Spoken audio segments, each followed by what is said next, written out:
Welcome to Conversations with Achievers. I'm your host, Robert White. I'm a mentor to owners, executives, and their teams, and CEO of Extraordinary People, LLC. I work with people that want to create extraordinary business performance with less stress, more joy, and more personal fulfillment. So sit back, relax, and prepare to learn from your peers as we explore what it takes in terms of attitudes, habits, and behaviors that achieve extraordinary results. Results for yourself, for your family, and your community.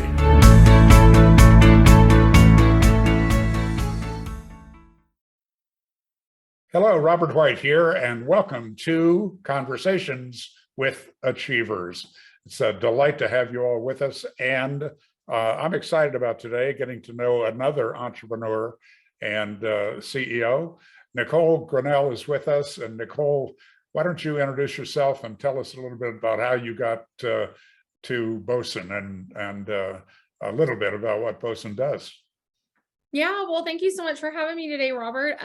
So Bosun is a full service staffing company. We like to think of ourselves really as a boutique or white glove staffing because we have a passion for business owners. My background was in small business. My parents owned a small business.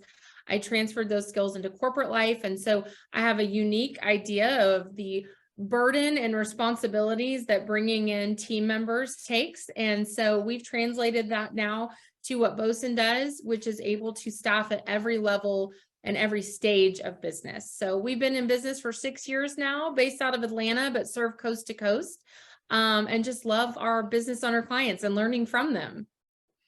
So is there a type of business that is more likely to be interested in your work? At whatever stage of growth, is it full-time, part-time people that they're wanting to secure?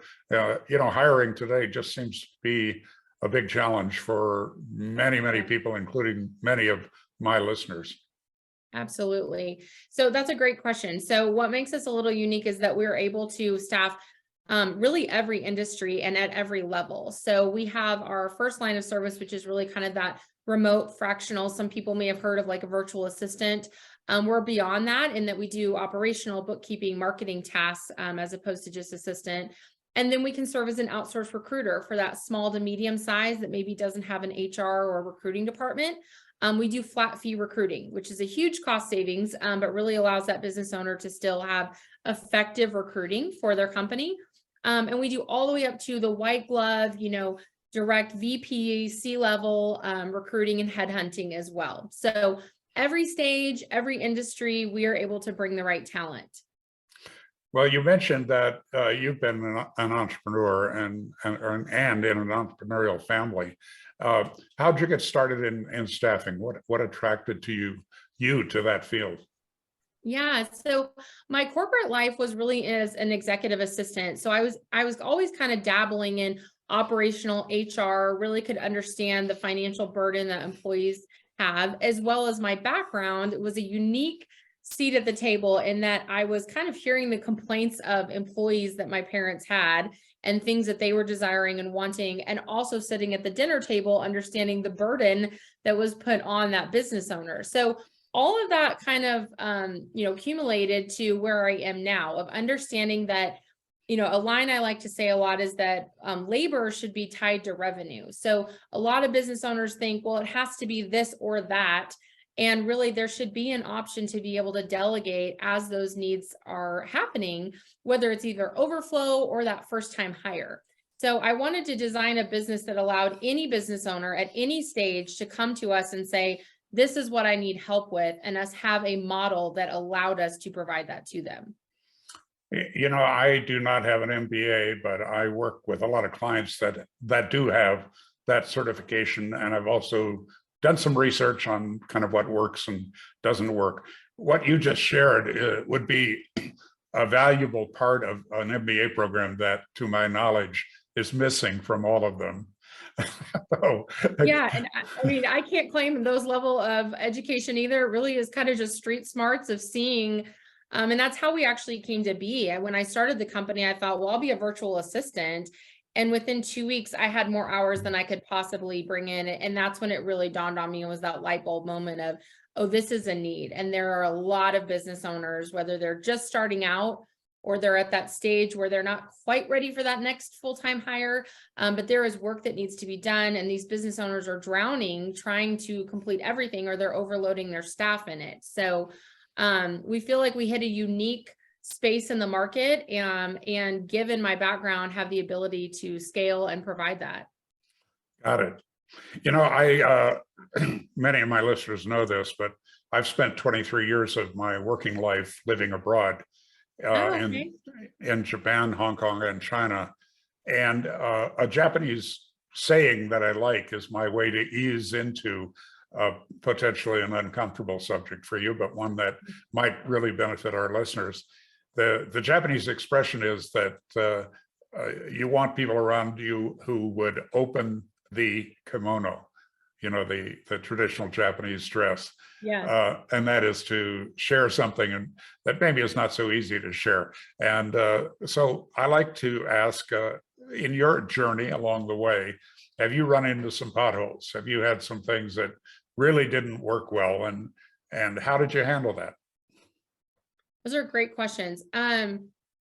Really, I don't even like to describe them necessarily as just like potholes. I think everything is really a learning experience, and we kind of evaluate everything, whether it's client management, whether it's a process, whether it's technology that we're bringing in, is kind of like breaking it down and looking like, what can we learn from that? How can we prevent it?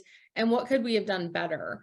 So, we've been fortunate enough that we're nimble enough that we pivot very quickly. So we don't drive something that we know is not working and we have to go through a whole bunch of red tape. We can kind of easily identify that and move on.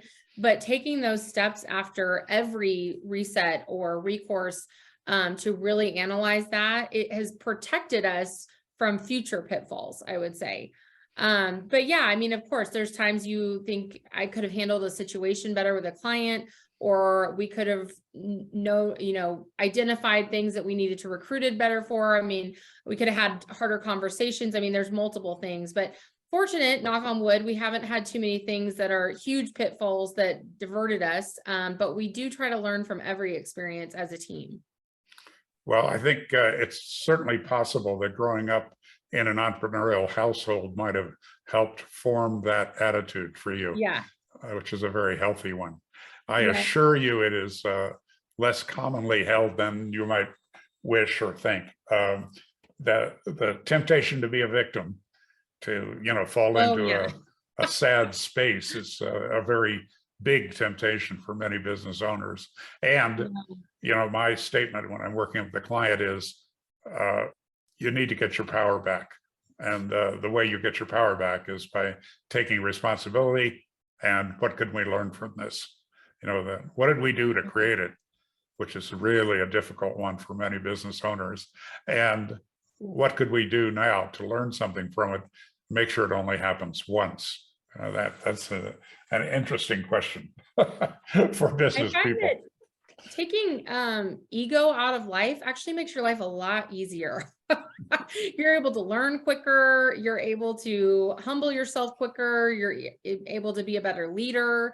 You're a better servant to your client. So, I mean, ego honestly probably has to be the first thing to go as a business owner, because you think you went into this to be your own boss, but you are a master of none, slave to many. And so you have to quickly be able to get yourself and get your mind in that aspect and just learn from those mistakes and shake it off. Like, I mean, there's a level of optimism I think you have to be an entrepreneur and be able to quickly recover from those things.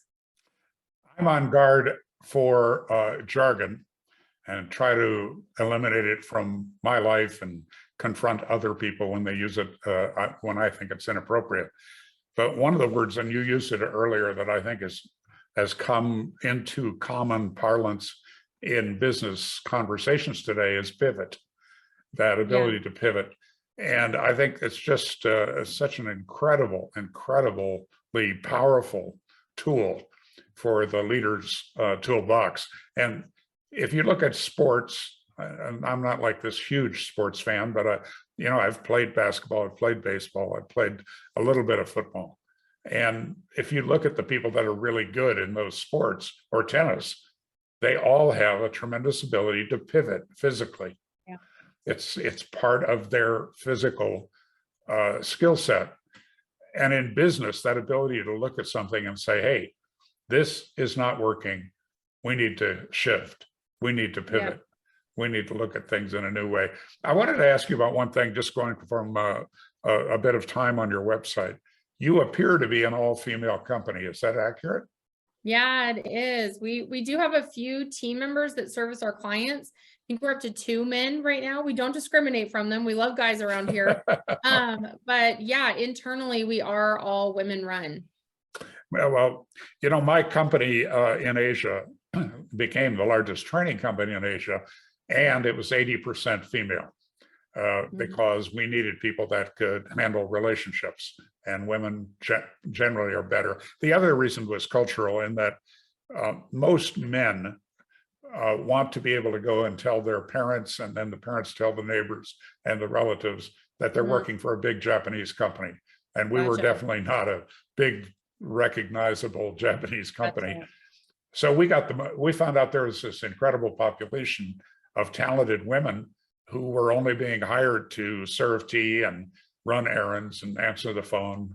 The other thing they learned, by the way, at that time was to clean the telephones every day. Oh, interesting. Very hygienic, actually, not a bad idea. But that was about the limit of what they could do. So these incredibly talented women were the ones that we scouted and recruited, hired. But the thing that I did notice was that women in organizations have a really different way of relating to each other than men do. And part of it is, I think men kind of grow up around hierarchy in a way that kind of works. There's some things about it that don't work, but in an organization, it kind of works when you know who the boss is and things like that.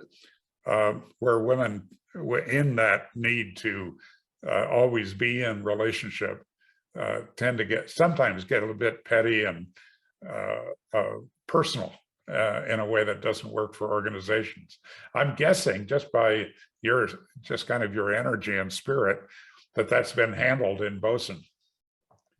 Yeah, I mean, our culture is something that we really, really protect. And if if you're not coming with a servant mindset in all aspects, I mean, no one is above it, myself included. I mean, if we're all hands on deck, I'm in there helping with recruiting or whatever needs to be done. So I really did want a team environment. Everyone is pretty much, not through any like training development, but just really out of necessity, kind of cross-trained in everyone's job, so that if we see that recruiting is getting overloaded, we can come in and help with that. And so I definitely wanted that team environment. But again, back to my earlier comment, like, we're not dealing with egos here. Like, we're all here to serve and celebrate big wins, and show up every day for our team members and our clients.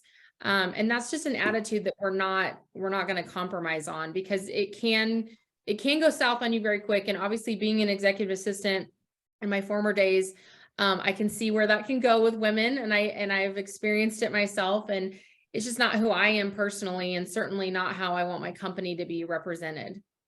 I get it. Yeah. That's actually good advice for our listeners and for anybody in an organization at any level. How about wins? What are you doing that really works for you and your company, and that you think might be valuable to our listeners? Yeah, so I think, it's funny, we're actually doing a newsletter right now for summer. Summer tends to be the time that, businesses are slowing down, there's vacations. Summer is like my favorite time, because it's a really great time to like have a minute as a business owner to pause and look like what the last 6 months have been. Like, where have been some pitfalls? Where do you hear maybe, complaints or concerns from your team, whether it's technology, processes, investing back in your people, whatever that looks like. But summer is an awesome time to really look at those items and set your next 6 months and the end of year up for success. So I encourage everyone, and this is always the time that we preach this to our clients, is like, take this time to really look at that. It can be so easy to just be head down, and this is the way we've always done it, but it's really not working, and it could be done more efficient, and you could be serving better and bringing in more revenue. So taking those moments to really review that, and then celebrating those wins with your team. We're a big celebratory company. I mean, and it doesn't have to be big. A lot is just on team chat and celebrating and high-fiving and, maybe sending Chick-fil-A out for one day, but take that time because it really makes all the difference in the world for your team, and for you. I mean, it feels like an accomplishment as the business owner as well. So those would be my Nicole thoughts. That celebration piece is part of something I had to learn. Are you familiar with Strategic Coach, the group coaching program? I'm not actually. I participated for 2 years as a participant, not as a trainer. I've done a lot of different things for me or simply to check out the competition. And one of the things that I learned about me and from Strategic Coach is the need to celebrate. And the little simple example that they used was that with entrepreneurs, we set a goal. It's right here. And when we get to about right here, what do? Push it further. That's right. Yeah. And we miss out on celebration. And that celebration is important to us, just in terms of celebrating us and our contribution in the world. But it's also extremely important to our team because they don't feel acknowledged when we set yet another higher goal. And so I think that looking for chances to celebrate, even in small ways. I've always been grateful to Strategic Coach for learning several things, but that was a big one for me. In my family, Nicole, the joke about me is that Robert was born in a 3-piece suit. I can relate to that. Being very serious, very driven, very result oriented. And what I miss out on is that, work is at least 1/3 of a person's life. And also increasingly, maybe even unfortunately, but increasingly, it's a source of meaning and purpose for people's lives. So we have to treat it as more than just getting the job done. And I can tell you, you kind of come from that place also. Well, if people wanted to be in touch with you let's talk about your charity involvement, because it's so important to me. Tell us a little bit about that, and then we'll talk about how to get in touch with you. Yeah. So it's actually a charity that my parents started. It's a foundation that primarily focuses on providing financial relief for the burden of adoption for couples looking to adopt. So they owned a medical lab, and through that lab, they were seeing a lot about adoption and women that were, having to decide whether to raise this child on their own or what that looked like. So that's really where the connection started. And then it morphed into understanding that really what was holding anyone back, and especially young families, was the financial burden. They, were not at a stage of life to have $40,000, $60,000 to adopt a child. So their whole motive behind it was really to say, well, if we relieved financial burden, would more people be able to adopt? And the answer, of course, is yes. And so they've been doing that now for 15 years, over 500 fully funded adoptions, which is just amazing. And so when we started the company, that was really important to me to be able to give back from day one. So we have been supporting them now for 6 years. We actually run all of their recruiting and payroll, and have all of their team members run through Bosun, and at no profit to us. It's just fully comped, and we handle all the logistics, and then we're able to contribute as a operational board member as well, and obviously attend their events. So we're very, very proud and excited to be that. And we actually just launched this year a program called Bosun Gives, which is any client that wants to come on board and wants to give a portion of their revenue back to Sacred Selections, they can come in through Bosun Gives, and 5% of all their revenue goes back to the foundation directly. So it's been an awesome, evolvement of our, ability to contribute there. And we've been really excited about it. Oh, that's delightful. And, back to that meaning and purpose thing. I think people like going home from work and saying that something's happening beyond good service to clients. Something makes a better world for all of us. As we discussed earlier, I'm an adoptive father of 2. I didn't have a financial issue. I'm blessed in that regard. But I had issues with completing my own childhood. I had issues. They were special needs kids. Levi, we adopted at 4. He had been horribly abused, actually tortured. Emily was born addicted to crack and has permanent brain damage and permanent behavioral issues. So what that brought me into contact with was the adoption exchange here in the West, and then the Kemp Center for the treatment and prevention of child abuse and neglect. It's actually kind of the national headquarters for training therapists in that field, and it's right here in Denver, Colorado. So if you go to their offices, you will find the walls covered with the art of the gifted Japanese photographer Yoshiaki Nagashima. We did 2 books with him, One World, One People and One World, One Child. And in connection to those books and for promoting them, we had created all these art quality photographs. So every time I go to the Kemp Center, I get reminded of that little, not a big gift for us. I mean, what do you do with 40 big pictures of children after you use them? So they're being enjoyed by the staff and the visitors to the Kemp Center. Amazing. Yeah, it's great. But I think that having something like that that is close to your heart for any business person, something that goes beyond just doing good work and that makes our world a better place. And look, if we want to slow down adoption or slow down abortion, the best way to do it is build up adoption, from my point of view. Give everybody an opportunity to do what's right. Absolutely. And I mean, so much has been done, and I've seen it just in the 15 years of just even stigmas around adoptions. And, Sacred Selections is very big about celebrating the birth mothers and how much we honor them. So this is not, everyone can get themselves in a situation that is not ideal, right? And so we want to honor them and this choice that they've made and the sacrifice that they have. So I think the more that's done education-wise, talking about it, celebrating them, not bringing in that judgment, that helps with all of those issues as well.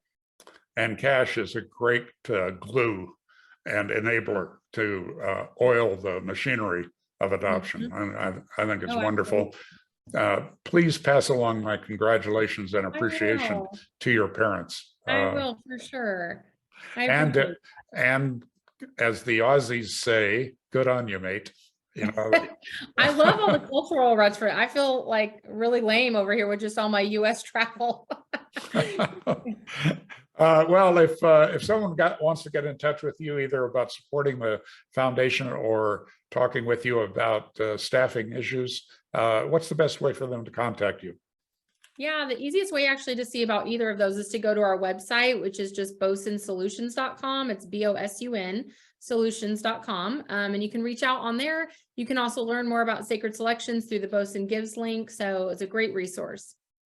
Well, last Friday, my nephew, Daniel, retired after 20 years with the U.S. Navy. So I know what a bosun is, but for our listeners, maybe some of them don't know. So tell us about the name.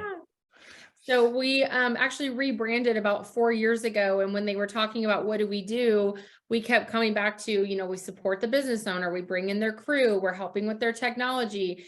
And this is reality television. I can't claim it's from like a book or anything, but there was a show called Below Deck, which I really liked because I just love learning about people's different lifestyles and jobs. And there was always this position, a bosun. And when I looked up the definition, it said it was in charge of the equipment and crew and responsible for reporting to the captain. And I said, well, that's what we are. The business owner is the captain and we become responsible for the equipment and the crew and making sure that things are running. So that's where the name came from. I'm glad I asked you. Yeah. I guess I knew bosun had to do with operations and being kind of the middle person in everything. So I get it. Great name. Nicole, thank you so much for participating. I know your sharing it will be a benefit to my customers, my listeners, and that's valuable to me. I wish you every possible future success. Thank you so much, Robert. It was pleasant being here today. I appreciate it.